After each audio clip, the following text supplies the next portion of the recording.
नमस्कार सभी धर्मी लोगों का आपके अपने चैनल पर एक बार फिर स्वागत है। हम दुर्गा सप्तशती पर ही चल रहे हैं और आज हम जो जगत जननी है उसकी जो मूर्ति पूजा होती है उसका मूर्ति रहस्य के ऊपर चल रहे हैं। तो कृपया ध्यानपूर्वक सुने और धर्मी होने का लाभ उठाएं। कोई भी ज्ञान हो शुरू से लेकर अंत तक जानना जरूरी है। अधूरा ज्ञान आपका कार्य सिद्ध नहीं कर सकता। ऋषि कहते हैं, राजन, नंदा नाम की देवी जो नंदा से उत्पन्न होने वाली है, उनकी यदि भक्ति पूर्व स्तुति और पूजा की जाए तो वे तीनों लोकों को उपासक के अधीन कर देती है। अर्थात तीनों लोकों को, जो तीन ही लोग हैं, उनको उपासक जो इस माँ की उपासना करता है, पूजा करता है, उसके अधीन कर देती है। उनके श्री अंगों की कांति स्वर्ण के समान उत्तम है। वे सुनहरे रंग के सुंदर वस्त्र धारण करती है। उनकी आभा स्वर्ण के समान है और वे स्वर्ण के उत्तम आभूषण धारण करती है। उनकी चार भुजाएं कमल, अंकुश, पाश और शंख से शोभायमान है। वे इंदिरा, कमला, लक्ष्मी तथा रकमाम, बू, जासना, स्वर्ण कमल के आसन पर विराजमान अर्थात सोने के आसन पर विराजमान आदि नामों से पुकारी जाती है। हे निष्पाप नरेश, पहले मैंने रक्त दंतिका अर्थात रक्त से जिनके दांत रंगे हुए हैं नाम से जिस देवी का परिचय दिया, अब उनके स्वरूप का वर्णन करूंगा, सुनो। वह सब प्रकार के भयों को दूर करने वाली है। वे लाल रंग के वस्त्र पहनती है। उनके शरीर का भी रंग लाल ही है और अंगों के समस्त आभूषण लाल रंग के हैं। उनके शरीर, अस्त्र शस्त्र, नेत्र, सिर के बाल, तीखे नख और दांत सभी लाल रंग के हैं। इसलिए वे रक्त दंतिका कहलाती है और अत्यंत भयानक दिखाई देती है, क्योंकि यह असुरों का नाश करने वाली देवी है, पापियों का नाश करती है, उनको खा भी जाती है। इसलिए ये लाल ही लाल है। जैसे स्त्री अपने पति के प्रति अनुराग रखती है, उसी प्रकार देवी अपने भक्त पर माता की भांति स्नेह रखते हुए उसकी सेवा करती है। देवी रक्त दंतिका का आकार वसुधा की भांति विशाल है।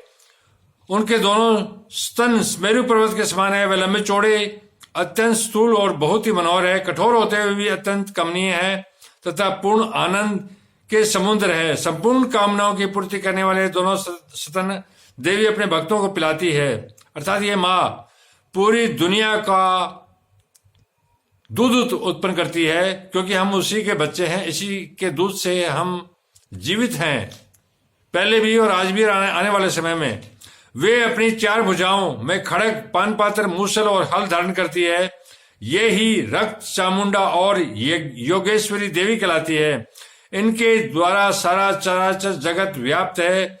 जो इन रक्त दंतिका देवी का भक्तिपूर्ण पूजन करता है, वह भी चराचर जगत में उत्कृष्ट यश के द्वारा व्याप्त होता है। वह यथेष्ट भोगों को भोग कर अंत में देवी के साथ सायुज्य प्राप्त कर लेता है।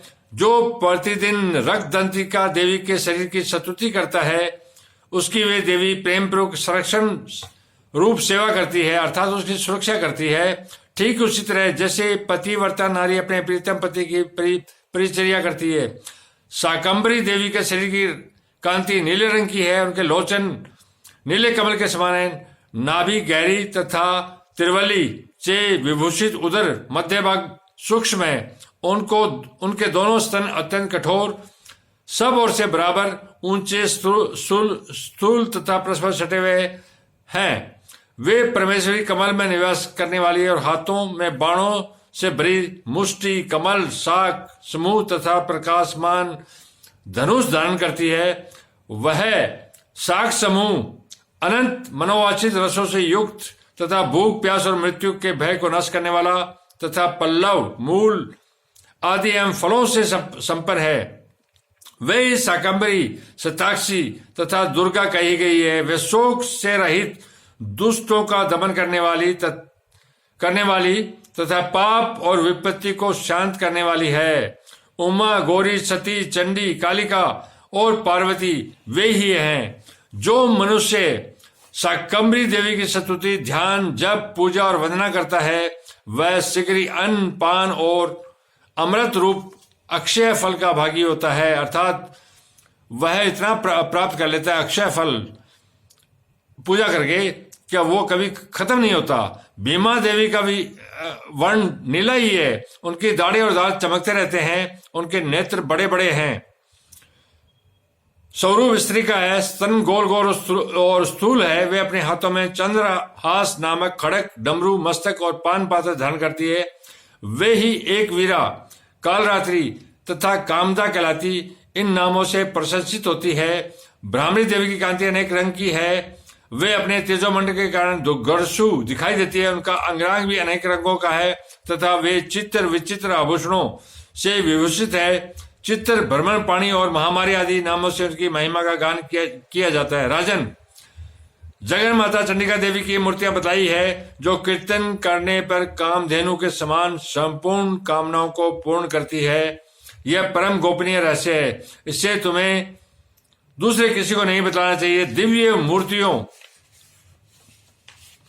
का यह वर्णन मनोवांछित फल देने वाला है, इसलिए पूर्ण प्रयत्न करके तुम निरंतर देवी के जप अर्थात आराधना में लगे रहो। सप्तपति के मंत्रों के पाठ मात्र से मनुष्य, अर्थात देखिए सप्तसती के मंत्रों के पाठ मात्र से मनुष्य 7 जन्मों में उपार्जित ब्रह्म हत्या सदृश घोर पातकों अर्थात पापों का और समस्त कलमशों दुखों का से मुक्त हो जाता है। इसलिए मैंने पूर्ण प्रयत्न करके देवी के गोपनीय से भी अत्यंत गोपनीय ध्यान का वर्णन किया है, जो सब प्रकार के मनोवांछित फलों को देने वाला है। उनके प्रसाद से तुम सर्वमान्य हो जाओगे। देवी सर्व रूपमयी है तथा संपूर्ण जगत देवी में है, अर्थात ये पूरा जो जगत है, संसार है, ये देवी में अर्थात देवी में लिप्त है। अतः मैं उन विश्व रूपा जो पूरे संसार में व्याप्त है, उस विश्व रूपा परमेश्वरी को नमस्कार करता हूं। लगातार आप मेरे चैनल पर बने रहिए। इसके बाद मैं कल इस देवी से क्षमा याचना जो अपनी माँ है, जगदम्बा माँ है, जो मेरी नहीं पूरे जगत की माता है। हम गलतियां करते रहते हैं, हमसे छोटे बड़े अपराध भी हो जाते हैं, उन से सारी सिद्धियां प्राप्त करने के लिए दुर्गा सप्तशती के अंतिम भाग में क्षमा याचना पर भी करना चाहिए, ताकि वो माँ हमारे भूलवश किए गए पापों को क्षमा कर दे और हमें समस्त सिद्धियां और सांसारिक सुख प्राप्त हो। हमारा परिवार, हमारे बाल बच्चे इत्यादि सारे अच्छे मार्ग पर चलने वाले हों। इसी कामना के साथ आपका दिन मंगलमय हो। कल फिर मिलेंगे। शुभ रात्रि।